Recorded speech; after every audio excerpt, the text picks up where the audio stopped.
nasasaktan, nakikiusap sa'yo. Patawarin mo na lang ako.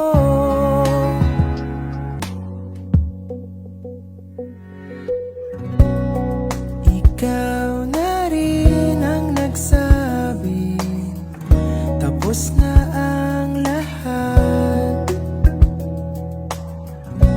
Uunahin na ang sarili, makuha lang ang sapat. Huwag ka sa